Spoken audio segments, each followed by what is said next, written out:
Si eres de los que crees que la jardinería es solo un bonito pasatiempo de fin de semana para desconectar del estrés, prepárate, porque hoy vamos a ensuciarnos las manos, de la forma más literal y saludable posible. Bienvenidos al podcast de Neuropaisajismo, Jardinería y Horticultura Terapéutica, un espacio de difusión de contenidos de neucorpia.com, el Instituto de Neuro y Corpopaisajismo. Hace un par de meses publiqué un artículo en LinkedIn titulado Validación científica de por qué los jardines estériles nos están enfermando. La respuesta fue una locura absoluta, un alcance extraordinario, muchísimos comentarios, debates, el artículo fue compartido un montón de veces. Y así que me dije, esto no se puede quedar solamente en una pantalla, tenemos que llevarlo al podcast y desmenuzar toda esa ciencia que conecta la tierra que pisás directamente con la química de tu cerebro. Así que hoy vamos a hablar de neuropaisajismo terapéutico, de agroecología sanitaria y de un concepto muy importante, hipótesis suelo-intestino-cerebro. Y si te dijera que la clave de tu estabilidad emocional y de tu sistema inmunitario no empieza en la farmacia, sino que está literalmente enterrada bajo tus pies. Así que ponete cómodo, porque hoy vamos a descubrir por qué tener las manos sucias es el primer paso para tener una mente clara. Y vamos a empezar por el principio. Imagina que estás en tu jardín o en un parque y decidís trabajar la tierra con las manos desnudas, sin guantes. Sientes la textura húmeda, el aroma de la tierra mojada, pero en realidad está ocurriendo algo mucho más profundo a nivel molecular. La ciencia de vanguardia ha confirmado que, al tocar la tierra viva, las bacterias benéficas del suelo se transfieren de forma medible a nuestra piel. Sí, como me lo estás escuchando. Y aunque es cierto que esta colonización en la piel de tus manos es transitoria, porque desaparece en unas 12 horas cuando te lavaste la mano con agua y jabón, el contacto regular con el suelo actúa como una reinoculación continua. Es como si te estuvieras aplicando una vacuna natural y biológica de forma constante. Pero aquí viene algo interesante también de compartir. Estos microorganismos ambientales no se quedan solo jugando en la superficie de tu piel. A través de pequeños descuidos cotidianos, como esa fruta que cosechaste y te la comiste ahí mismo, la inhalación de microaerosoles mientras removes la tierra o la ingesta oral accidental, esos microbios logran sortear nuestras defensas iniciales, atraviesan el epitelio intestinal y colonizan nuestro tracto gastrointestinal. Y si te suena todo esto a ciencia ficción, permitime contarte sobre un experimento bellísimo que se hizo en Finlandia. Un grupo de científicos seleccionó a adultos de entornos puramente urbanos. Les pidieron que hicieran algo tan sencillo como jardinería de interior durante un mes. Pero ahí estuvo el truco. Dividieron a los participantes en dos grupos. El primer grupo utilizó un sustrato biológicamente rico, que emulaba el suelo real de un bosque natural. El segundo grupo, el grupo testigo, grupo de control, utilizó turba comercial común y corriente que básicamente estaba empobrecida y casi estéril. Y la respuesta a la pregunta ¿qué pasó al cabo de 30 días? Nos dice que el grupo que usó el suelo tipo bosque experimentó un aumento masivo en la diversidad de su microbiota cutánea y lo más increíble, mostró un aumento significativo de citocinas antiinflamatorias en su sangre. El grupo que usó la tierra estéril de bolsa de supermercado no tuvo ningún cambio. Esto nos deja una gran lección, y es que la biodiversidad del suelo importa y mucho. No toda la tierra es igual. El suelo vivo cura. Un suelo inerte o químico simplemente acompaña. Ahora bien, ya tenemos esos microbios instalados y colonizando nuestro intestino. ¿Cómo es posible que algo que pasa en mi digestión termine moldeando cómo me siento un martes por la tarde en el trabajo?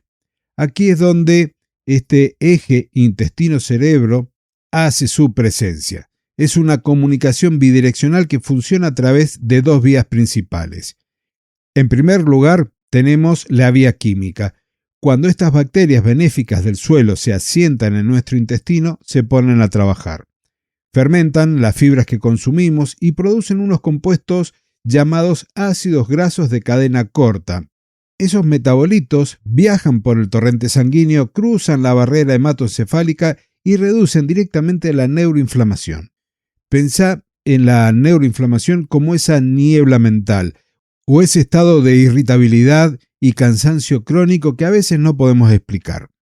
Estos metabolitos actúan como un bálsamo calmante para las neuronas. En segundo lugar, tenemos la vía eléctrica. No sé si escuchaste en algún momento hablar del nervio vago, que está muy de moda por otro lado también. Es una superautopista de información que conecta el intestino directamente con el tallo cerebral. El nervio vago tiene unos sensores ultrasensibles que detectan inmediatamente los cambios metabólicos que producen esas bacterias y mandan señales instantáneas al cerebro para regular tu estado de ánimo, tu memoria y la producción de neurotransmisores claves como la serotonina, el GABA y la dopamina. Y hablando de neurotransmisores, tengo que presentarte formalmente a la estrella de este show, la Mycobacterium vaccae, de la que ya he hablado en otro momento, pero podemos decir simplemente que es una bacteria saprófita que vive en forma natural en los suelos sanos y orgánicos. En estudios de neurociencia, cuando se expone a modelos biológicos a esta bacteria, ocurre lo siguiente. Estimula de manera específica a las neuronas de nuestro cerebro encargadas de producir serotonina, esta famosa hormona de la felicidad y del bienestar. Su efecto antidepresivo y ansiolítico es tan potente, estable y medible que los científicos la están investigando formalmente como una barrera contra el estrés postraumático, la ansiedad y el deterioro cognitivo. Podemos decir que es un ansiolítico natural que no te viene en un blister, sino en el compost de tu jardín. Pero la transferencia no solo ocurre cuando tocamos la tierra, también ocurre a través de lo que decidimos cosechar y comer. Existe una cadena de transferencia de salud perfecta y validada científicamente. Me explico de otra forma. Las plantas no son entes aislados, interactúan constantemente con el suelo a través de sus raíces. Cada cultivo, ya sea un tomate, una lechuga, una zanahoria, libera unos azúcares y compuestos únicos llamados exudados radiculares. Estos exudados actúan como la comida personalizada para atraer y cultivar comunidades microbianas específicas a su alrededor, los famosos consorcios microbianos. Por lo tanto, cuanta más diversidad de plantas tengas en tu jardín o en tu huerto, más diverso será el microbioma del suelo. Y te doy 4 ejemplos de plantas de la huerta que encontré investigando ahí en internet. Cuando pensamos, por ejemplo, en el tomate, su microbioma está dominado por familias como Bacillus y Pseudomonas, que no solo protegen a la planta reduciendo las infecciones por nematodos, sino que también enriquecen al suelo. La lechuga es riquísima en Lactobacillus plantarum y bacterias lácticas. Su gran superficie foliar actúa como una red que maximiza las bacterias benéficas que luego consumimos. La zanahoria, al estar enterrada, interactúa directamente con endófitos del suelo, acumulando bacterias con potentes propiedades antimicrobianas gracias a sus exudados únicos. Y la papa alberga bacterias productoras de vitaminas del complejo B justo en su piel y tejidos superficiales. Y un estudio de la Universidad de Graz demostró que consumir vegetales diversos puede aumentar entre un 15 y un 40% la diversidad de tu propio microbioma intestinal. Pero, ojito, cuidado, como dice un conocido mío, hay 2 condiciones indispensables para que esta transferencia ocurra con éxito. Primero, la agricultura debe ser orgánica y diversificada. Los suelos cultivados orgánicamente tienen entre un 16 y un 33 más de diversidad microbiana que los convencionales cargados de químicos. Si usás pesticidas o fertilizantes sintéticos, matás esa microbiota y la cadena se rompe por completo. Segundo, el poder de lo crudo. Cocinar los alimentos destruye casi todos los microorganismos beneficiosos. Los expertos recomiendan que al menos el 30% de los vegetales que consumimos sean crudos. Y un truco de oro para no desinfectar de más. Un lavado gentil con agua y un poco de vinagre eliminan los patógenos de la superficie, pero preserva las bacterias buenas que tu intestino necesita. Ahora bien, antes de que salgas corriendo al jardín a hundir tus dedos en la tierra, tengo que hacer un paréntesis de seguridad muy importante. Meter las manos desnudas en el suelo vivo es maravilloso, pero no es para todo el mundo en cualquier circunstancia.